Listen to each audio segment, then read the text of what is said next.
राज्यातील जवळपास 93 लाख शेतकरी बांधवांसाठी आनंदाची बातमी आता समोर आली आहे। सरकारच्या माध्यमातून मुख्यमंत्री देवेंद्र फडणवीस यांनी जवळपास 4500 कोटी रुपयांचा निधी बँकांना वर्ग केला आहे।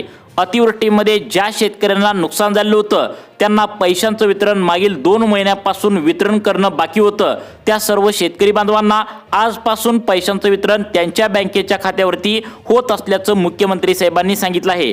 मागच्या 2 महिन्यामध्ये पैशांचं वितरण शेतकऱ्यांना अजिबात झालेलंच नव्हतं। त्याचं कारण म्हणजे स्थानिक स्वराज्य संस्थेच्या म्हणजेच महानगरपालिका, नगरपालिका यांच्या निवडणुका लागल्या होत्या आणि त्याचा निकाल येणं बाकी होतं। अखेर सरकारच्या माध्यमातून नुकताच निकाल जाहीर करण्यात आला आहे। आता तुमच्या सुद्धा गावामध्ये इकडे तिकडे निकाल नक्की जाहीर झाला असणार आणि निकाल लागल्यानंतर सरकारच्या माध्यमातून अतिवृष्टीचे पैसे डायरेक्ट शेतकऱ्यांच्या बँकेच्या खात्यावरती जमा व्हायला या ठिकाणी सुरुवात झालेली आहे। आज अनेक शेतकरी बांधवांच्या खात्यावरती आता काहींना 10,000 रुपये, काहींना 12,000 रुपये तर काहींना 15,000 रुपये अतिवृष्टीचा लाभ बँकेच्या खात्यावरती मिळाल्याचं पाहायला मिळालं। आज पहिल्या टप्प्यामध्ये 12 जिल्ह्यांची निवड करण्यात आली होती। त्या 12 जिल्ह्यातील सर्व शेतकरी बांधवांना अतिवृष्टीचे पैसे बँकेच्या खात्यावरती खरोखर या ठिकाणी मिळाले आहेत। गेल्या 2 महिन्यांपासून ज्या शेतकऱ्यांना अतिवृष्टीची वाट पाहिली आणि अखेर सरकारच्या माध्यमातून आत्ता मुहूर्त लागल्याचं या ठिकाणी पाहायला मिळते। सरकारच्या माध्यमातून त्याचे पैसे सोडण्यासाठी आता 4500 कोटी रुपयांचा निधी मंजूर केला असल्याचं पाहायला मिळते। आजपासून सर्व शेतकरी बांधवांच्या खात्यावरती हे पैसे जमा व्हायला सुरुवात झाली आहे। आज ज्या शेतकऱ्यांना अतिवृष्टीचे पैसे बँकेच्या खात्यावरती आज 12 जिल्ह्यामध्ये ज्यांना मिळाले नाहीत त्या सर्व शेतकरी बांधवांना पैशांचं वितरण उद्या आणि परवा या 48 तासांच्या आतमध्ये केलं जाणार असल्याचं सरकारच्या माध्यमातून सांगण्यात आलंय। कारण आज 12 जिल्हे, उद्या 12 जिल्हे आणि परवा दिवशी 12 जिल्हे असं 3 टप्प्यामध्ये पैशांचं वितरण डीबीटीच्या माध्यमातून या ठिकाणी केलं जाणार असल्याची माहिती स्वतः मुख्यमंत्र्यांनी सांगितल्या। आता अजून एक लाभ या ठिकाणी शेतकरी बांधवांना आता सरकारच्या माध्यमातून घोषित करण्यात आलाय, तो म्हणजे राज्यातील असे पण 15 जिल्हे आहेत तर त्या जिल्ह्यातील शेतकऱ्यांनी काय केलंय 2022 असेल, 2023 असेल आणि 2024 असेल तर या वेळेला पीक विमा शेतकऱ्यांनी भरला होता आणि केंद्र सरकारच्या माध्यमातून हा पीक विमा सप्टेंबर महिन्यामध्ये मंजूर देखील झाला होता। तुमच्या सुद्धा कानावर नक्कीच बातमी आली असेल, 7200 कोटी रुपये केंद्र सरकारच्या माध्यमातून कृषी मंत्री, आता केंद्राचे कृषी मंत्री यांनी शिवराज सिंह चौहान यांनी हे पैसे मंजूर केले होते, परंतु या शेतकऱ्यांना लाभ मिळालाच नव्हता। त्यामुळे आता या ठिकाणी मतदानाच्या निकालाची प्रक्रिया पूर्णपणे या ठिकाणी पार पडलेली आहे आणि मुख्यमंत्री देवेंद्र फडणवीस साहेबांनी सांगितलं आहे आता पीक विमा ज्यांनी 2022 ला, 23 ला, 24 ला भरलेला होता त्या सर्वांना पीक विम्याचे पैसे देखील देऊन टाका आणि या ठिकाणी अतिवृष्टीमध्ये ज्या शेतकऱ्यांचं नुकसान झालंय, ज्यांनी वाढ बघून पण त्यांचा लाभ त्यांना बँकेत मिळाला नव्हता त्यांना सुद्धा पैसे देऊन टाका असं या ठिकाणी बँकेच्या अधिकाऱ्यांना ऑर्डर दिल्याचं पाहायला मिळतंय।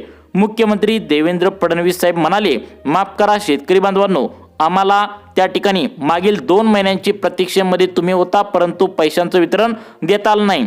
त्याचं कारण 2 महिन्यामध्ये निवडणुकांचा कालावधी होता, त्यामुळे आचारसंहितेच्या काळात कोणत्याही योजनांचे पैसे शेतकऱ्यांना अजिबात देता येत नसतात आणि त्यामुळे शेतकऱ्यांच्या बँकेच्या खात्यावरती हे पैसे दिले गेले नव्हते। निवडणुकीच्या काळामध्ये निवडणूक अधिकाऱ्यांचा तशा प्रकारे नियमच असतो की तुम्ही कोणताही लाभ शेतकऱ्यांना देऊ शकत नाही। त्याचं कारण म्हणजे मतदान करण्यासाठी तुम्ही शेतकऱ्यांना लालूच दाखवू शकत नाही आणि मतदान करू घेऊ शकत नाही। त्यामुळे आता जर तुम्ही त्या ठिकाणी पैसे देऊन मतदान करून घेतलं असं या योजनेचा अर्थ होतो। त्यामुळे निवडणूक अधिकाऱ्यांचा नियम असतो की कोणत्याही योजनांचे पैसे कोणत्याही लाभार्थ्यांना देता येत नसतात आणि त्यामुळेच शेतकऱ्यांच्या बँकेच्या खात्यावरती जवळपास 31,728 कोटी रुपये इतके पैसे मंजूर करून पण शेतकऱ्यांना अतिवृष्टीमध्ये नुकसान झालेलं असून पण शेतकऱ्यांच्या बँकेच्या खात्यावरती पैसे गेल्या 2 महिन्यामध्ये वाट बघून पण जमा होत नव्हते। अखेर सरकारच्या माध्यमातून स्थानिक स्वराज्य संस्थेचा निकाल लागला आहे आणि ती प्रक्रिया पूर्ण झालेली आहे आणि शेतकऱ्यांना पैसे मिळण्यास देखील सुरुवात झाली आहे। आज 12 जिल्ह्यामध्ये पैशांचं वितरण सकाळपासून अनेक शेतकरी बांधवांना झालेलं आहे। उरले 36 जिल्ह्यापैकी 12 जिल्हे वाटप झाले, उरले आता 24 जिल्हे। उद्या आणि परवा 2 टप्प्यामध्ये पैशांचे वितरण या ठिकाणी होणं बाकी राहिले। हे स्वतः मुख्यमंत्री देवेंद्र फडणवीस साहेबांनी यासाठी 4,500 कोटी रुपये या ठिकाणी मंजूर करण्यात आलेत। यामधील तुमची शेती नेमकं किती एकर आहे त्यानुसार हे पैशांचं वितरण तुम्हाला दिलं जाणार आहे। म्हणजे काहींना 10,000, काहींना हेक्टरी 12,000 तर काहींना 15,000 रुपये देखील आज या ठिकाणी शेतकऱ्यांना मिळालेले आहेत। सेम टू सेम तशाच प्रकारे उद्या आणि परवा 12 जिल्हे असं 24 जिल्ह्यामध्ये 2 टप्प्यात पैशांचं वितरण या ठिकाणी केलं जाणार आहे। मग आता शेतकरी बांधवांनो, कोणत्या 24 जिल्ह्यामध्ये 48 तासांच्या आतमध्ये शेतकऱ्यांना अतिवृष्टीचे पैसे आल्याचा मेसेज तुम्हाला पाहायला मिळणार आहे। आता हेच आपण या व्हिडिओच्या माध्यमातून आता माहिती घेणार आहोत। त्यामुळे कुठेही जाऊ नका, लक्षपूर्वक बघा। शेतकरी जे लक्षपूर्वक बघतील त्यांना सविस्तर माहिती या ठिकाणी समजणार आहे। तर बघा शेतकरी बांधवांनो, सरकारच्या माध्यमातून अतिवृष्टीचे पैसे सोडत असताना या 5 कडक नियमानुसार हे पैसे तुम्हाला सोडले जात आहेत। जे शेतकरी या 5 नियमांमध्ये बसतील, पास होतील, त्यांनाच पैशांचं वितरण डीबीटीच्या माध्यमातून करण्यात येईल असं सरकारच्या माध्यमातून या ठिकाणी सांगण्यात आले। शेतकरी बांधवांनो, नाराज तुम्ही अजिबात होऊ नका। गेल्या 2 महिन्यामध्ये पैशांचं वितरण झालं नाही, परंतु निवडणुकीचा हा काळ होता। नुकताच निवडणुकीचा निकाल जाहीर लागला आहे। पैशांचं वितरण होण्यासाठी मार्ग एक मोकळा झाल्याचं पाहायला मिळते। त्यामुळे आता सर्वांनी काळजीपूर्वक लक्ष देऊन बघा कोणकोणत्या 24 जिल्ह्यामध्ये पैशांचं वितरण होणार आहे। उद्या 12 जिल्ह्यामध्ये कोणाला पैशांचं वितरण होणार आहे, परवा दिवशी 12 जिल्ह्यामध्ये कोणाला पैशांचं वितरण होणार आहे। कारण 2 दिवसांमध्ये पैशांचं वितरण करून टाका असं सरकारच्या माध्यमातून सांगण्यात आले। परंतु सरकारने सांगितले आहे की या 4 ते 5 नियमामध्ये जे शेतकरी बांधव बसतील म्हणजे पास होतील त्या शेतकरी बांधवांना या पैशांचं वितरण होणार आहे। तसेच सरकारने एक आनंदाची बातमी अशी पण सांगितल्या की नमो शेतकरी योजनेचे 2,000 रुपये 8व्या हप्त्याचे नेमकं कोणत्या तारखेला येणार आहेत याची खरोखर तारीख देखील आता या ठिकाणी सरकारने एका कार्यक्रमामध्ये आता जाहीर केल्या। ती तारीख देखील आम्ही व्हिडिओच्या माध्यमातून तुम्हाला पुढे सांगणार आहे। त्यामुळे तुमच्यासाठी हा व्हिडिओ अत्यंत महत्त्वाचा असणार आहे। बघा 4 ते 5 कडक नियमानुसार या ठिकाणी तुम्हाला पैशांचं वितरण होणार आहे। पहिला नियम सरकारच्या माध्यमातून जाहीर करण्यात आलाय, त्या शेतकऱ्यांना आता हे पैसे मिळणार आहेत। ते म्हणजे आता PM किसान योजनेचा 2,000 रुपयांचा हप्ता ज्या शेतकऱ्यांना मिळालाय त्या शेतकऱ्यांच्या बँकेतील आता जी नावं आहेत, ज्या शेतकऱ्यांना नमो शेतकरी योजनेचा हप्ता अजून त्या ठिकाणी मिळणार आहे परंतु PM किसान योजनेचा हप्ता मिळालाय त्या सर्व शेतकऱ्यांना अतिवृष्टीचे पैसे देण्यासाठी बँकांना त्यांची नावे देखील दिल्याचं पाहायला मिळतंय। त्यामुळे पहिल्या नियमामध्ये तुम्ही पास झाला, कारण तुम्हाला सुद्धा PM किसान योजनेचे 2,000 रुपये आले आहेत। त्या सर्व शेतकरी बांधवांना नमोचे पैसे आणि अतिवृष्टीचे पैसे घेण्यासाठी तुम्ही आता या ठिकाणी सज्ज राहायचं आहे असं सरकारच्या माध्यमातून आता सांगण्यात आलं आहे। त्यानंतर आता दुसरा नियम सांगण्यात आलाय, ते म्हणजे आम्ही गोरगरीब आणि गरजू शेतकऱ्यांनाच अतिवृष्टीचे पैसे आम्ही सोडलेले आहेत असं सरकार म्हणतंय। जे शेतकरी श्रीमंत आहेत, जे शेतकरी धनदांडगे आहेत त्यांना पैशांचं वितरण 1 रुपया सुद्धा या ठिकाणी बँकेच्या खात्यावरती सोडलं जाणार नाही असं सरकारने स्पष्टपणे जाहीर केलंय। मग श्रीमंत शेतकरी आणि गरीब शेतकरी यामधील फरक आता सरकारने कसं ओळखायला सांगितलंय, तर बघा यामध्ये एक मोजकं कागदपत्र तुम्हाला आहे का हे विचारणा केल्या। ते म्हणजे पिवळं व केशरी रेशन कार्ड ज्या शेतकरी बांधवांच्या घरामध्ये असेल त्यांना उद्या 12 जिल्हे आणि परवा दिवशी 12 जिल्हे असं 48 तासांच्या आतमध्ये कसल्याही परिस्थितीमध्ये काहींना 10,000 रुपये अतिवृष्टीचे पैसे, काहींना या ठिकाणी 12,000 तर काहींना 15,000 रुपये जमा होणार असल्याची माहिती आता समोर येत आहे।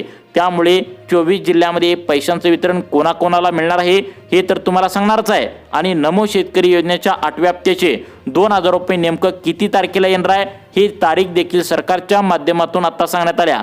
परंतु या ठिकाणी तिसरा नियम थोडा कडक आहे शेतकरी बांधवांनो। यामध्ये जवळपास 5.5 लाख शेतकरी आता बाहेर काढले जाणार आहेत। तर तो म्हणजे सर्वांनी लक्षात ठेवा, तुमची जमीन आता नेमकं किती एकर आहे।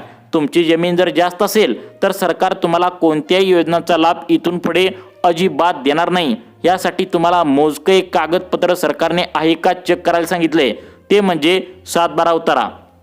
आता बघा तुमचा 7/12 उतारा आहे का हे सरकार आता चेक करणार आहे। कसं चेक करणार आहे, तुमचं आधार कार्ड बँकेच्या खात्याला लिंक असेल तर त्या आधार कार्डवरून तुमचा 7/12 उतारा सरकार आता चेक करणार आहे। आणि यामध्ये जर तुमची जमीन 10 एकर 20 एकर अशी जास्त प्रमाणात जर तुमच्या नावावर शेती असेल तर शेतकऱ्यांना अतिवृष्टीचे पैसे मिळणार नाहीत आणि नमोचे पण पैसे बँकेच्या खात्यावरती मिळणार नाहीत असं सांगण्यात आलंय। त्यामुळे जमीन कमी असेल, गोरगरीब शेतकरी असतील, पिवळे व केशरी रेशनधारक असतील, PM किसान योजनेचा 2000 रुपयांचा लाभ घेतलेले तुम्ही शेतकरी असाल तर सरकारच्या माध्यमातून हा लाभ DBTच्या माध्यमातून वितरित होणार आहे। कोणत्या 12 जिल्ह्यामध्ये उद्या आणि परवा या ठिकाणी पैशांचं वितरण होणार आहे, 24 जिल्ह्यांची यादी तुम्हाला या ठिकाणी सांगण्यास सुरुवात करत आहे। त्यामुळे शेतकरी बांधवांनो, तुमचा जिल्हा यामध्ये आहे का बघा, असेल तर तुम्हाला सुद्धा लाभ घेण्यासाठी आता तुम्ही सज्ज राहायचं आहे।